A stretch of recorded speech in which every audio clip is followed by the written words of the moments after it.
2025 के लिए almost 30 days ही मान के चलूंगी। ठीक है, काट पीट कर दें इसकी तो। सो 30 डेज का आपके पास पूरा प्लान है अभी या नहीं है?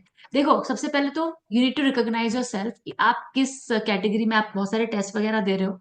आपके टेस्ट में मार्क्स 400 प्लस आ रहे होंगे किसी के, ऐसे बच्चे काफी जो मुझे बताते हैं कि मैम क्या करें। 500 प्लस आ रहे होंगे किसी के, और 600 प्लस आ रहे होंगे किसी के। और किसी भी कैटेगरी में आप फॉल करते हो, ना तो आपको अपने कॉन्फिडेंस को डुबो देना है कि भाई नंबर ही नहीं आ रहे क्या करें, ना ही उसको ओवर कॉन्फिडेंस में लेके जाना है कि यार बहुत नंबर है, अरे तो सैड है मामला।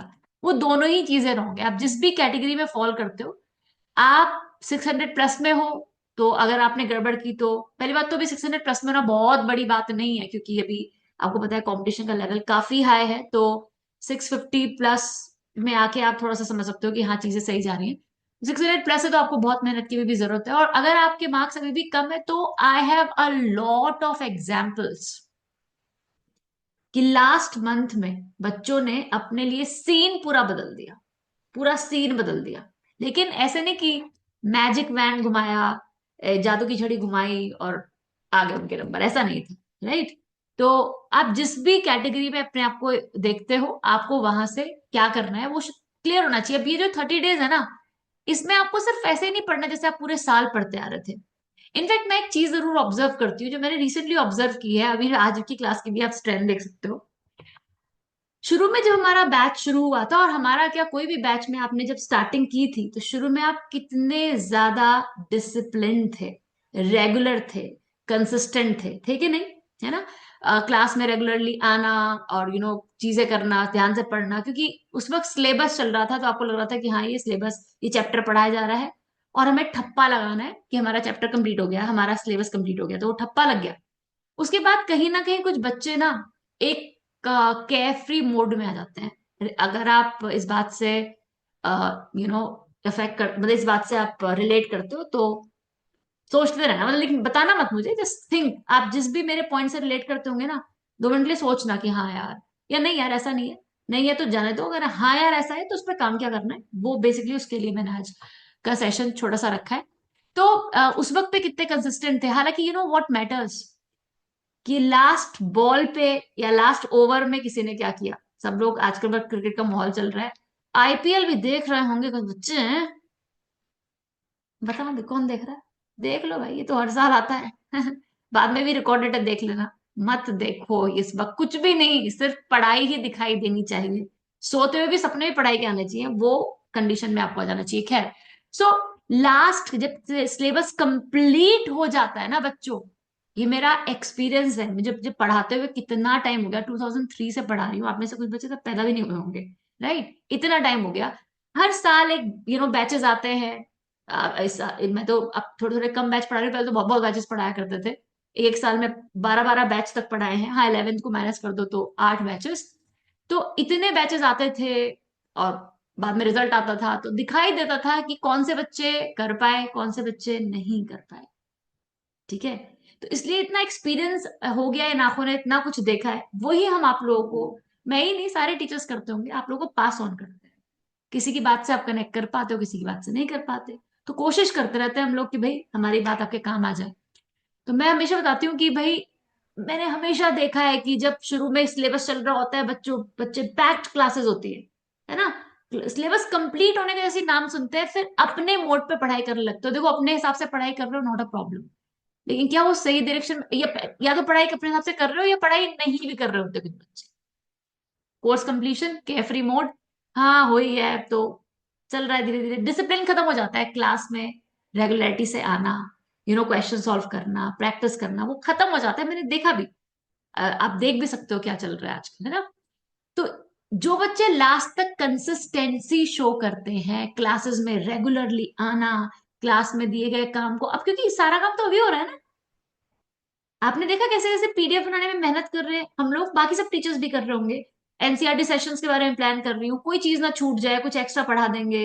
एग्जाम्पलर भी काउंट इन करेंगे, तो जो भी है जितना कर सकते हैं, मतलब दिमाग में ये रहता है कि क्या और कर दे, क्योंकि यही है वो चीज सिलेबस खत्म होने के बाद आपका उस सिलेबस के प्रति क्या बिहेवियर है, उसे भूलने के काम में लग रहे हो या उसे रिफाइन कर रहे हो, उसकी एग्जीक्यूशन पे काम कर रहे हो, दैट्स व्हाट मैटर्स। ठीक है। तो अगर जो पहली बात तो उन बच्चों को जो इस वक्त रिकॉर्डिंग के थ्रू देख रहे हैं, some of them are generally like you know could absent, like you know वो नहीं अटेंड कर पाए आज क्लास, उनके लिए कोई प्रॉब्लम नहीं है। लेकिन जिन लोगों ने क्लासेस अटेंड नहीं कर रहे हो दीज डेज और सोच रहे हो कि अरे हो जाएगी ये बाद में देख लेंगे, रिकॉर्डिंग देख लेंगे, this is the time when you should be completely discipline. मैं आपके ज्यादा टाइम कभी लिया ही नहीं, आपका सिर्फ हफ्ते में 3 डेज 3 डेज लेती हूँ, और कभी कभी सेशंस चलते हैं हमारे, और वो तो बहुत ही रेलेवेंट सेशन है, उसमें तो हम क्वेश्चंस कर रहे हैं, तो वो तो बहुत ही इंपॉर्टेंट चीज है। इतने कम क्लासेस लेके भी आपका कोर्स टाइमली फिनिश हुआ, और कोर्स ऐसे फिनिश हुआ कि साथ में रिवीजन भी हो गया, पता भी नहीं चला, ऑर्गेनिक के तो रिवीजन हो गए मल्टीपल, राइट। तो कहने का मतलब ये है कि सिर्फ वो 3 दिन देने में भी आपको दिक्कत आ रही है कि यू नो कभी किसी के कुछ प्रॉब्लम है कि मैम हमें हमारा टेस्ट आ रहा है, या किसी की तबीयत खराब है, तबीयत खराब है जनरली तो समझ में आता है, आप खुद जानते हो आपकी तबीयत कितनी खराब है, सॉरी मैं बहुत ही क्रूअल साउंड कर रही होंगी बेटा, लेकिन जब हमें अमेजिंग रिजल्ट चाहिए होते हैं ना, तो you have to be strict to yourself. मैं बहुत ही गंदा साउंड कर रही हूँ इस वक्त कि मैम बीमारी में पड़ने को कह रही है, लेकिन मैं बीमारी में मैं भी आपके लिए मेहनत कर रही हूँ, मेरी 2 दिन की तबीयत खराब रही थी, मैंने टाइम वेस्ट नहीं किया, बिकॉज इट्स नॉट लाइक मैं बीमार हूँ।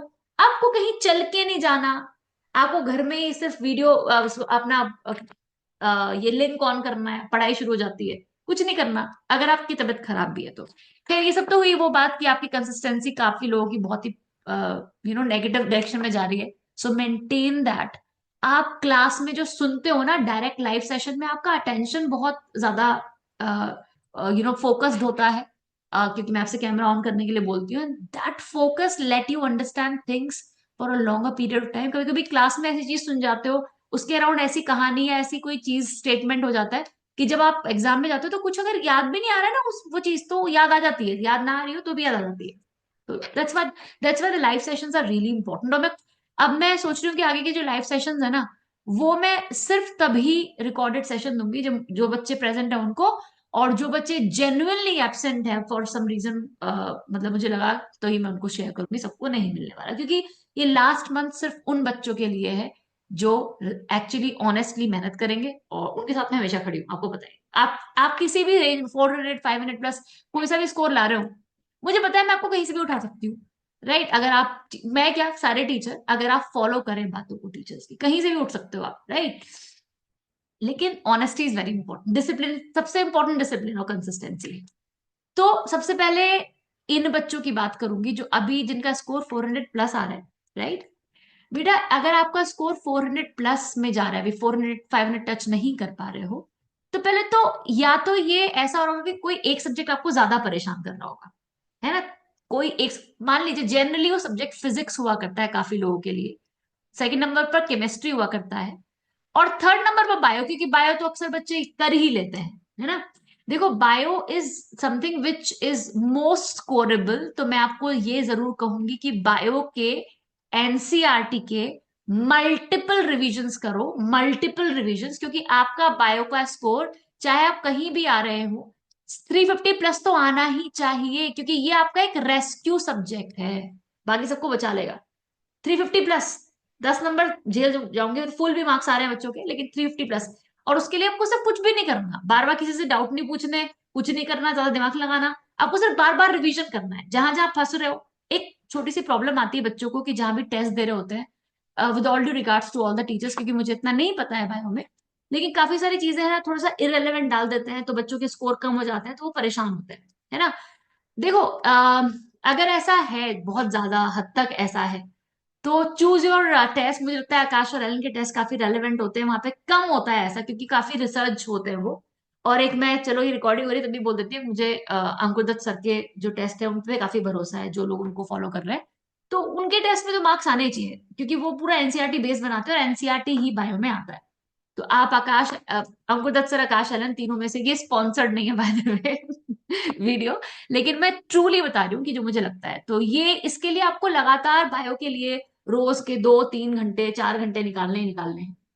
और मैं बता दूं आपको, आपकी पढ़ाई आई होप कम से कम 12 आवर्स प्लस रोज चल रही होगी, every single day. 12 hours less नहीं, प्लस कह रही हूं। और ये अनअचीवेबल नहीं है, चैट में कुछ आ रहा था, पढ़ लूं। थोड़ा सा देखो, थोड़ा बहुत हो जाता है सत्यम, लेकिन literally I had a conversation with Ankur Dutt sir. तो वो लिटरली एनसीईआरटी खोल के टेस्ट बनाते हैं, मतलब उनके टेस्ट का बाहर जाना थोड़ा सा मुश्किल है। एक दो क्वेश्चंस डालने होते हैं कि बच्चों का मोरल बूस्ट अप, या बच्चे जो है ओवर कॉन्फिडेंट ना हो जाए, तो ऐसा होता होगा। लेकिन वहां पे आपको सेफ प्ले करना है। आप ये भी देख सकते हो कि हमारे बायो का स्कोर बाकी किसी बच्चे के बायो के स्कोर से कम तो नहीं जा रहा है। कितना कम जा रहा है, इसका मतलब आप, मतलब जब इस तरह के पेपर बनने लगे ना आपके टेस्ट सीरीज में, कि जहां पे बाहर से सवाल आ रहे हैं, तो अपने स्कोर को बाकी बच्चों के स्कोर से कंपेयर कर लिया करो। वो आपकी हेल्प कर सकता है कि अगर हाईएस्ट स्कोर से कम है, तो इसका मतलब फिर तो वो बच्चा भी तो समझ रहे हो से कि, यानी कि दैट मीन्स आप कुछ ना कुछ कमी छोड़ रहे हो अपनी प्रिपरेशन। तो 12 आवर प्लस की पढ़ाई तो होनी चाहिए। 6 घंटे से ज्यादा की नींद ले रहे हो तो भाई यू आर जस्ट एक्चुअली, ये जो 6 घंटे से ज्यादा की नींद ले रहे हैं बच्चे, किसी किसी दिन हो जाता है, लेकिन अगर रोज में 6 घंटे से ज्यादा, तो इसका मतलब वही सपना ही रह जाएगा फिर तो, समझ रहे हो? You understand, I am being really cruel today. लेकिन एक्चुअली आप जिस चीज की तैयारी कर रहे हो ना, उसका रियलाइजेशन समझो वो क्या है। Huge competition, loads of students are appearing, क्योंकि आप ये भूल जाते हो, प्रिपरेशन करते करते भूल जाते हो कि आप तैयारी किस चीज की कर रहे हो। ये एक रूटीन बन के रह जाता है कि अच्छा टेस्ट देना है, टेस्ट देना है, प्रिपरेशन का टेस्ट देना है। आपको पता है किस चीज के लिए तैयारी हो रही है? आप डॉक्टर बनना चाहते हो, आप बहुत सारे बच्चों के बीच में एक अकेले आप हो, और आपको पता है सीट्स कितनी लिमिटेड है। तो अगर सब बच्चे इतना पढ़ रहे होंगे, सब कोई, आप कोई भी यूट्यूब में आते रहता है ना, वो मोटिवेशनल लेक्चर्स आते रहते हैं, इतने घंटे पढ़ना चाहिए, इतने घंटे पढ़ के आप इतने का स्कोर। आज से मैंने एक थंबनेल देखा किसी का, लास्ट के एक दिन पढ़ो और 700+ मार्क्स आ जाएंगे, ऐसा कुछ बनाते हैं वो लोग, my God, I was like ऐसा कुछ नहीं है। देखो, मैं हमेशा कहती हूँ कि चाहे आपके पास 30 दिन है, कल को आपके पास 9 डेज रहेंगे, 28 डेज, देखो मौका तो हमेशा आपके पास रहेगा, एक लास्ट के एक दिन पहले भी रहे, लेकिन उस मौके को कैश करना आपके लिए मुश्किल होता जाएगा। अगर आप अभी से कंसिस्टेंट हो जाए, तो चीजें काफी हद तक कंट्रोल में आ जाएंगी। आपने एक दिन वेस्ट कर दिया, यहां से आप करोगे, थोड़ी सी मुश्किल लगेगी और मेहनत करनी पड़ेगी, फिर तो 12 घंटे के बजाय अगर आप और जैसे मैं 15 दिन बाद शुरू करते हो, तब भी चांसेस हैं, क्योंकि डॉक्टर्स कभी हार नहीं मानते। वो जब तक सांस है तब तक आस है, ऐसा कुछ है ना कुछ। ऐसे ही आप भी हार नहीं मान सकते, लेकिन ये है कि तब मेहनत, आपको 15 दिन बचे एग्जाम के, तो आपको 12 के बजाय 24 घंटे ही पढ़ना पड़ेगा। You know what I am trying to tell you. जितना लेट शुरू करोगे, जितनी लेट जाओगे, उतना मुश्किल हो जाएगा। चैट में जरा एक और चीज आई, पढ़ लो। तुम लोगों के सवाल में 2 मिनट बाद ले लो अपनी बात की, तो मैम कहना कहते देखो, हाँ हाँ अब्दुल्ला ठीक है, नॉट वेल, वेल हो जाओ प्लीज। मैं तुम लोग का एक योगा सेशन भी शुरू करूँ मॉर्निंग में। सीरियसली टू गेट वेल बच्चा। लेकिन अब्दुल्ला इट्स ओके बेटा, आप देख लेना, मैं रिकॉर्डिंग भेजूंगी आपको। तो वेरी वेरी इंपॉर्टेंट कि आपकी पढ़ाई अभी से, आज ही से, कल नहीं आता है, आज ही से जो है वो इसी लेवल की हो जाए। हाँ, तो बायो में तो ये आपको करना ही करना है। अब फिजिक्स और केमिस्ट्री में से सपोज आपका फिजिक्स, जो कि मैक्सिमम लोगों का वीक होता है, फिजिक्स वीक है हमारा, तो make it a priority subject. ये सब्जेक्ट आपको, जैसे आप 12 घंटे पढ़ते हो, आपने 6 6 घंटे तीनों सब्जेक्ट को दिए, तो आप बायो में से 2 घंटे, या आपका वीक सब्जेक्ट है ना फिजिक्स, तो आपको 1 घंटा एक्स्ट्रा पढ़ना पड़ेगा, फिजिक्स को ज्यादा टाइम देना पड़ेगा, देना ही पड़ेगा। मतलब कोई जड़ी बूटी नहीं है जिसे खा के आपकी फिजिक्स स्ट्रांग हो जाएगी, या केमिस्ट्री वीक है तो वो स्ट्रांग हो जाएगी। जो वीक है उसे स्ट्रांग करने के लिए ट्रेनिंग करनी पड़ती है ना? जो मसल वीक हो जाती है उसकी वेट ट्रेनिंग करनी पड़ती है, रखे रखे तो होगी नहीं, है ना? कितने भी तरीके अपना लो, कहते हैं ना रात को ये जूस पी लो, सुबह को 20 किलो वजन घट जाएगा, इस तरह की गिमिक्स जो होते हैं, दैट्स स्टूपिड, है ना? जो भी करना होता है उसके लिए प्रैक्टिकलिटी कहती है कि हमें we have to put 100% efforts. तो मेक इट अ प्लान कि अगर आपका जो भी सब्जेक्ट सब्जेक्ट वीक है, आपका 4 डे सपोज बायो है, तो आप उसको 5 घंटे या 4 घंटे दे दो और यहाँ पे आवर्स ऐड कर लो। एंड फिजिक्स अगर आपका वीक चल रहा है ना, जो कि ज्यादातर बच्चों का है, तो मैं यहाँ पे पॉइंट आउट करना चाहूंगी, फिजिक्स में आप 2 घंटे, आप पहले तो फाइंड आउट करो आपके कौन से चैप्टर्स वीक है। वंस यू राइट इट ना कि आपके स्ट्रॉन्ग चैप्टर्स क्या है, मीडियम चैप्टर्स क्या है, you literally write it, okay, and poor weak chapters कौन से हैं। मैं तो कहती हूँ आपके 15 चैप्टर वीक है, 10 चैप्टर वीक है, 5 चैप्टर वीक है, जितने भी वीक है, आप उन्हें रिकॉग्नाइज तो करो ना कि ये वीक है, तो उन्हें पढ़ना ही पड़ेगा आपको। आपको ने पढ़ना पड़ेगा। आप उन चैप्टर्स को थोड़ा सा स्पीड में पढ़ो, और मेन चीज है उन पे आप क्वेश्चंस प्रैक्टिस करो। आप कम से कम जो वीक सब्जेक्ट आपका है, जो मैं बात फिजिक्स के लिए कह रही हूँ, सेम चीज अगर आपकी केमिस्ट्री वीक है उस पर अप्लाई होती है, और दोनों वीक है तो दोनों पे अप्लाई होती है बेटा। राइट। आप कम से कम उस सब्जेक्ट के 100 क्वेश्चंस करो every day. Think about it. 100 question अगर आप फिजिक्स के 30 दिन तक ट्राई कर लोगे, कितने क्वेश्चन कर चुके होंगे? 3000 क्वेश्चन। आएंगे कितने एग्जाम में क्वेश्चन? 45। कितने परसेंट चांसेस है कि इसमें से क्वेश्चन लग जाएंगे? बहुत स्ट्रॉन्ग चांसेस है, निकाल के देख लो कि जो आपने 3000 क्वेश्चन लगाए इन्हीं से लगेंगे क्वेश्चन। बहुत स्ट्रॉन्ग चांस है, सोच के देखो। 45 आउट ऑफ 3000, क्योंकि पेपर जो है मार्स और जुपिटर से बन के नहीं आएगा, एनसीईआरटी से ही आएगा। एनसीईआरटी बेस्ड आएगा फिजिक्स में, थोड़ा सा एग्जीक्यूशन है एनसीईआरटी का सिलेबस, लेकिन एग्जीक्यूशन वैरायटी ऑफ क्वेश्चन थोड़ा सा इंपॉर्टेंट हो जाता है, जैसे फिजिकल केमिस्ट्री में होता है। right? तो इसलिए आपको 100 क्वेश्चन एटलीस्ट, 100 नहीं तो यार 50 से शुरू कर लो। मैं तो कहती हूँ 50 से क्यों, 100 ही करो। इनफेक्ट केमिस्ट्री वीक है तो केमिस्ट्री में भी सेम चीज करनी है आपको, दोनों वीक है तो दोनों में ये 12-14 घंटे की पढ़ाई जो आप कर रहे हो, इसी यही एक तरीका है। चाहे कोई कुछ भी कहता रहे, बैठ घंटों आप यूट्यूब में मोटिवेशनल वीडियो स्ट्रैटेजी देखते रहो, इसके अलावा कोई तरीका नहीं है आपके पास कि आप क्वेश्चंस लगाओ जो भी सब्जेक्ट वीक चल रहा है। और 400 प्लस वालों को तो 12 घंटे नहीं, ज्यादा घंटे पढ़ना पड़ेगा। लेकिन अगर आप पढ़ गए ना कंसिस्टेंटली रोज, ये नहीं कि 2 दिन तो मोटिवेशनल मैम ने दिया हाय, लेकिन उसके बाद जाकर बैक टू स्क्वायर वन, उससे कुछ नहीं होता। ये कहानी, ये कंपटीशन ही ऐसा है कि कौन कंसिस्टेंसी मेंटेन करता है, वही कंपटीशन है। जहां कंसिस्टेंसी खत्म हो जाएगी ना, मतलब एक दिन, और फिर क्या होता है, 2 दिन पढ़े, 2 दिन वेस्ट हो गए कि हम थोड़ा सा डिप्रेशन में चले गए, फिर उसके बाद कि हमारा टाइम वेस्ट हो गया, फिर उसके बाद और 2 दिन वेस्ट कर दिए। फिर मेरे पास एक हफ्ते बाद फोन आया कि मैडम मैं परेशान हो गया था या हो गई थी, उसके वजह से पढ़ा नहीं जा रहा था। अरे तभी फोन कर लिया करो जब आपको लगे कि चीजें सही डायरेक्शन में नहीं जा रही। हालांकि यार, अब तुम छोटे बच्चे तो हो नहीं, और ऑलमोस्ट 18 हो सबके सब, है ना। 18 साल का बच्चा, बच्चा तो बोल लेना चाहिए, वो तो मैं बोल देती हूँ प्यार से तुम्हें बच्चा, अंकल जी आंटी जी नमस्ते। बट तुम लोग इतने बड़े हो कि अब you can take a right decision. थोड़ा तो कंट्रोल अपने दिमाग पे होना चाहिए। आप फोकस करो ना अपनी प्रिपरेशन पे, है ना। और पेपर कितना आसान आता है, आपने देखा था ना पिछले साल का पेपर। अगर आपके 400 प्लस मार्क्स आ रहे हैं ना, आप पिछले साल का पेपर टाइमर ला के सॉल्व करना। आपके कम से कम 550 प्लस नहीं आए तो मेरा नाम बदल देना। पिछले साल का पेपर उठा के देखो, और ज्यादा ही आ जाएंगे, हो सकता है 600 आ जाए। पिछले साल का पेपर, क्योंकि वो पेपर इतना आसान था, लेकिन आप इतनी ज्यादा परेशानियों में घिरे होते हो, मेरा तो स्कोर ही नहीं आ रहा, मैं क्या पढ़ूं। फिर जब स्कोर नहीं आता तो पढ़ने का मन भी नहीं करता, कहीं ना कहीं क्या क्या हो रहा है, कुछ नहीं हो रहा। इस विशेष सर्कल में आप ऐसे उलझ जाते हो कि आप इंप्रूव ही नहीं कर पाते, जबकि आप ऑलरेडी इंप्रूव कंडीशन में हो, आपने पिछले साल का पेपर सॉल्व कर दिया।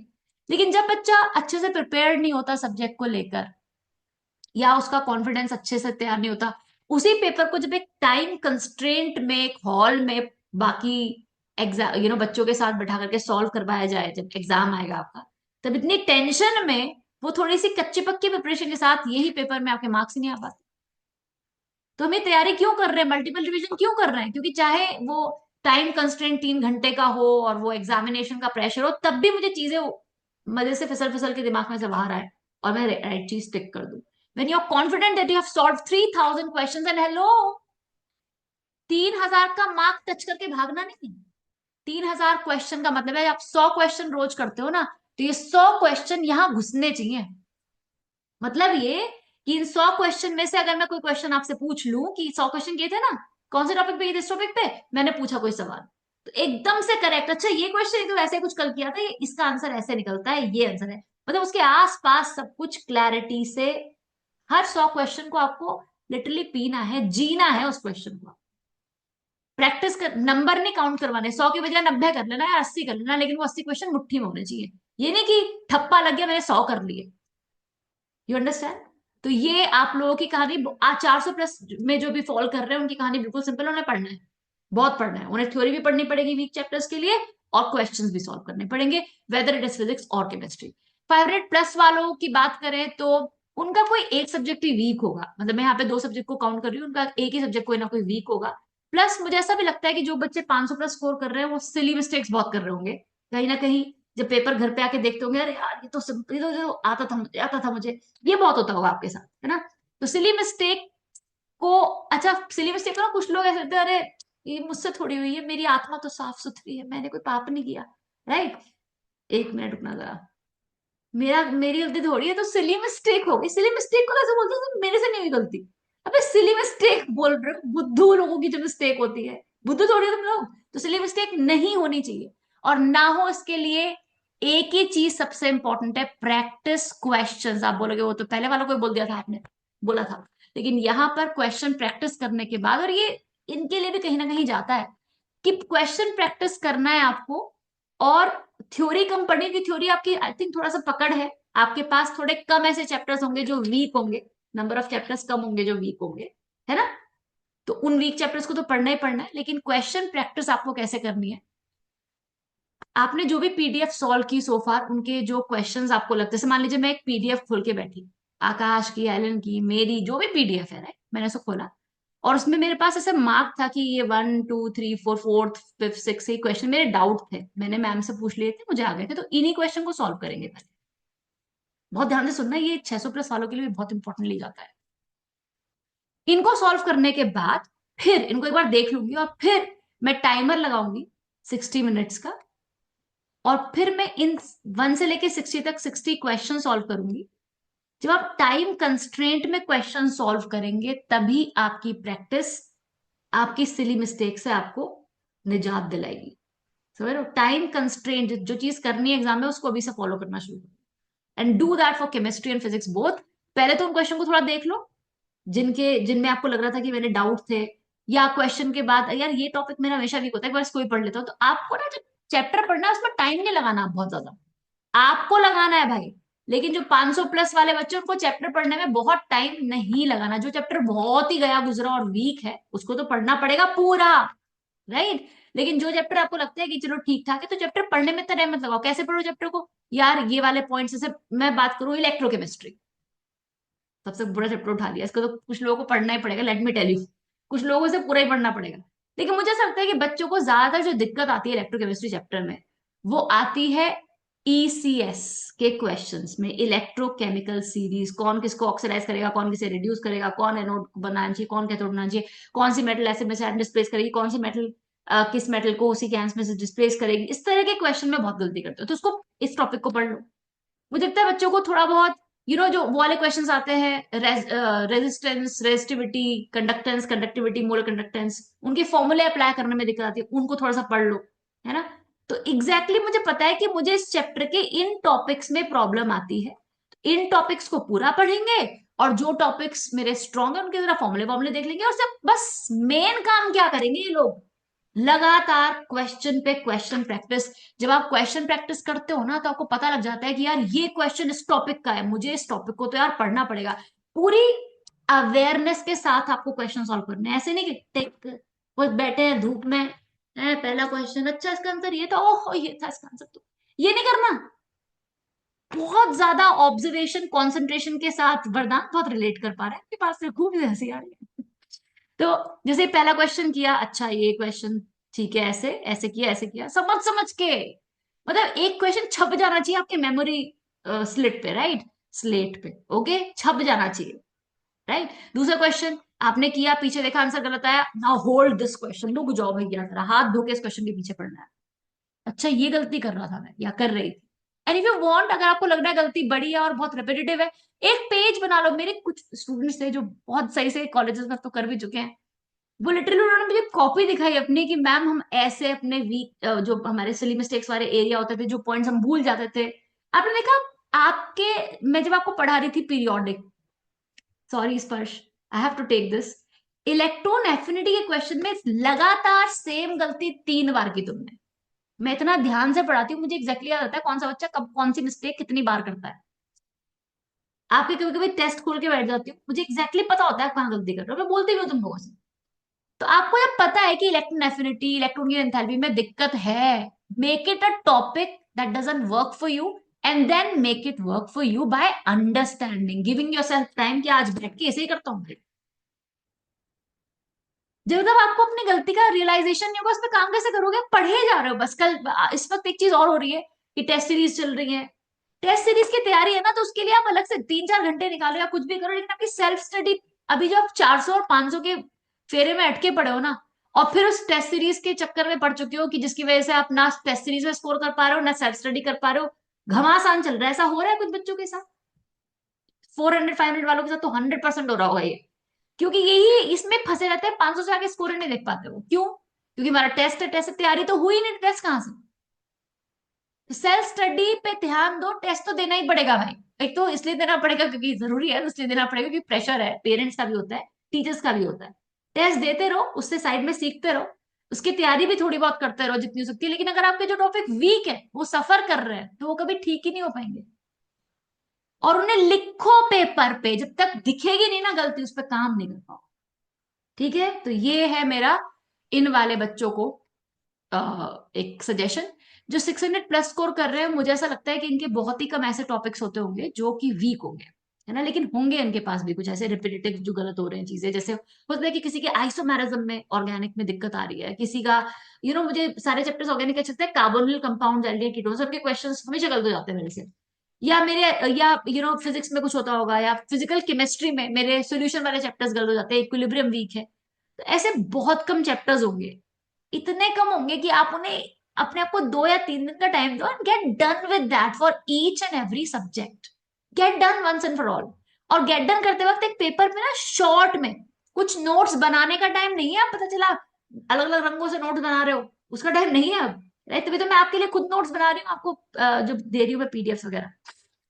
लेकिन हाँ, छोटे छोटे पॉइंटर जरूर लिख सकते हो कि वो आपको बस एक बार देखने पड़े। एग्जाम टाइम में यही चीजें काम आती है, जब एग्जाम से एक दिन पहले बच्चे पूछते हैं एक दिन पहले क्या पढ़े, पूरा रिवीजन एक दिन पहले कैसे करें। ये क्या सवाल है, इसका मैं क्या जवाब दूं? मतलब एग्जाम से एक दिन पहले पूरा रिवीजन कैसे करें, इसका क्या जवाब होना चाहिए शुगर? ऐसे किताब लो, तूम लो से, हाँ हो गया रिवीजन। बेटा रिवीजन यही होता है कि जो हमने वीक पॉइंटर्स क्रिएट किए थे, हमें पता है हमारे दिमाग में कि ये वीक एरिया है, उन्हीं को एक बार पढ़ा जाता है। एक दिन पहले एग्जाम से पूरा सिलेबस रिवाइज नहीं हो सकता है। आप क्वेश्चन प्रैक्टिस कर सकते हो। PYQ की, हाँ, 600+ वालों से मैं कहना चाहती हूँ, एक तो वो काम कर लो। और आपके पास अब करने को, अपने आप को 600 से 700+ तक पहुंचाने के बीच में सिर्फ एक ही चीज है, वो है question practice and hello repractice. Question repractice is very important for you now. You have time for that, you are already at the bonus stage. Repractice का मतलब जो क्वेश्चंस आप कर चुके हो, स्पेशली ऐसी आपको कोई पीडीएफ मिले इसमें तो मार्क्स ही मार्क्स लगे हुए हैं, तो मुझे बहुत सारे क्वेश्चन पूछे थे मैम से या सर से, redo that. Let me see. Ma'am will ma'am will reattempting NEET bio papers repeatedly help me more than never. Yes Lavanya, बिल्कुल सही बेटा। मतलब आपको ना न्यूअर वैरायटी ऑफ क्वेश्चन से ज्यादा पहले जो कर लिया उसको अच्छे से करना चाहिए, उन्हीं क्वेश्चंस को जिसमें आपने भर भर के डाउट्स पूछे थे। आपने कभी किया पुराने क्वेश्चंस को, पुराने डाउट्स को? कभी जिन्होंने किया होगा उनके मार्क्स में इंप्रूवमेंट भी आया होगा, पर बहुत सारे ऐसे बच्चे होंगे जिन्होंने एक बार उन पीडीएफ को कंप्लीट किया, मेरी क्लास होने वाली पर 5 मिनट और ले सकती हूँ, उन पीडीएफ को किया, उसमें खूब सारे डाउट पूछे और फिर उन्हें भूल गए, तो बस मार्क्स तुम्हें भूल जाएंगे भाई। It's like mutual thing, right? So इसीलिए आप 600+ वालों को सिर्फ एक ही चीज बोलूंगी, आप जम के टेस्ट दो अपने। जो भी टेस्ट आप दे रहे हो, कोई टेस्ट स्किप मत करो। टेस्ट को इवेलुएट करो और ढेर सारे क्वेश्चन प्रैक्टिस करो। आपके तो 150 क्वेश्चन के थ्रू पढ़ाई करो, और जो टॉपिक वीक है आंसर एंड फॉर ऑल खत्म करके रखो। क्योंकि आप ऑलरेडी बहुत, और आप लोगों को 400 500+ ये सोचना हो, मैं सिर्फ इतना करना है, तो क्यों ना करना है? इन्होंने पहले मेहनत करी थी। आपको डबल पेस से मेहनत करनी पड़ेगी अब, और की जा सकती है, और की है। बच्चों ने रिजल्ट लाके दिखाया, मुझे सरप्राइज किया है। मेरे पास बहुत एग्जांपल्स है। और it's not something which is not doable यार, कमाल है। और जब इतनी मेहनत करके कुछ मिलता है ना यार, बहुत अच्छा लगता है, बहुत ही बढ़िया लगता है, ट्रस्ट में। लेकिन हाँ, एक बात, आप यू आर ऑल 18, मैं बार बार कह रही हूँ 18 साल के हो गए, 18 साल के हो गए, 17-18 में चल रहे होंगे आप लोग। ये रियलाइज कर लो कि बिना मेहनत के कुछ नहीं होने में, मतलब there is no substitute for hard work. बहुत ही क्लीशेड स्टेटमेंट है, पर ये ऐसी लाइन है ना बेटा, इसको कोई तोड़ नहीं है। ये जो जितने भी लोग बोलते थे ना, 40 दिन में कर लेंगे, 30 दिन में, 15 दिन, लास्ट 10 दिन में 700 प्लस 730 लिख गया था कोई तो अपने थंबनेल में, मुझे बहुत हंसी आई। 720 में 730। एनीवेज, सो कहने का मतलब है बेटा कि बस पढ़ाई करनी अपनी, प्लान करो पढ़ाई को, प्लानिंग के बिना नहीं हो पाएगी। और जो भी डिस्ट्रैक्शंस है आपके पास, अच्छा मैं एक चीज और बोल रही थी, क्योंकि आपको मैं मोबाइल फोन पे ही नोटिफिकेशन भेजती हूँ, जो भी भेजती हूँ, लेकिन मैं चाहती हूँ आप पढ़ रहे हो तो मोबाइल फोन आपके आसपास ना हो। मतलब लिटरली जैसे सरेंडर करते हैं ना अपने मोबाइल फोन को पढ़ते वक्त, जब आप मान लीजिए 2 आवर की सिटिंग के लिए, 3 आवर की सिटिंग के लिए अपने रूम में पढ़ने जा रहे हो, अपना मोबाइल अपने मॉम या डैड को देकर जाओ। और अगर आपने अपने मॉम डैड को अपने मोबाइल का पासवर्ड नहीं बता रखा, जो कि बता देना चाहिए एनीवेज, तो अपने मॉम डैड के मोबाइल नंबर को ग्रुप में ऐड करवा लो, क्योंकि कोई भी नोटिफिकेशन आएगा तो वो आपको रूम में आके बताएंगे। बट अगर आपका मोबाइल आपकी पढ़ाई के वक्त आपके पास रखा है, तो कुछ मार्क्स आपके पक्का खाएगा बेटा, लिख के दे रही हूँ। बाद में रियलाइज होगा ना, शिट, हाँ खा गया नंबर मेरे, अब क्या करूं, इस मोबाइल को बेच के क्या मिलेगा, कुछ नहीं। कड़वा सच है, बता रही हूँ तुम्हें।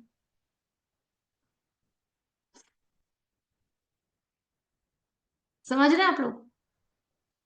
और जिस भी स्टेज पे हो आप, 400 प्लस, 500 प्लस, मैं तो कहती हूँ चाहे 400 से भी नीचे हो, ये 30 डेज में आप अपने लिए literally can just make things happen for you.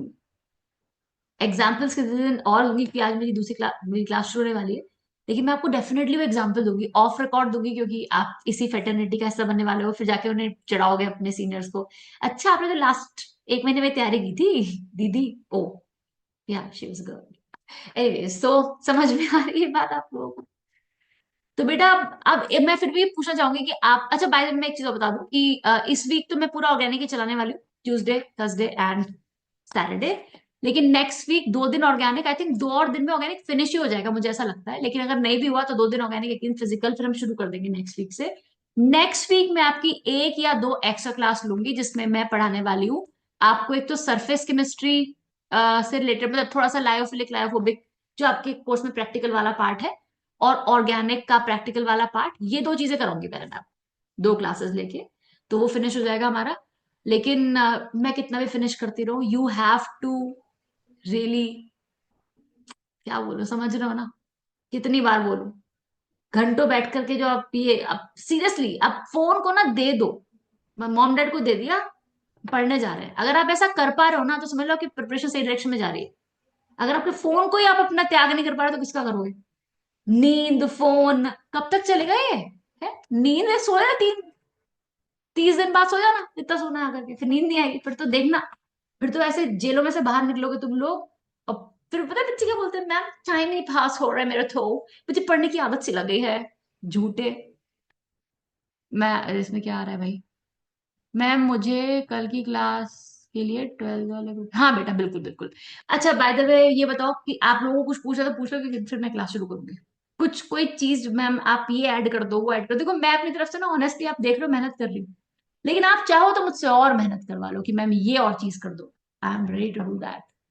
क्योंकि अगर आपका रिजल्ट आएगा ना, तो मुझे इतनी खुशी होगी ना, उसके लिए थोड़ी सी मेहनत और कर लूंगी तो क्या चला जाएगा, कुछ नहीं जाएगा। तो बता दो, या आपको कोई दिक्कत, कंफ्यूजन कुछ कि मैम ऐसा। कल वाली क्लास की रिकॉर्डिंग, विदांश कल वाली क्लास की रिकॉर्डिंग मैंने की नहीं थी। एक मिनट जरा मैं इसको ऑफ कर दूं, स्टॉप रिकॉर्डिंग कर दूं, तो I hope you will do, और जो मैंने आधा घंटा इन्वेस्ट किया आप लोगों पे, you will do something about it.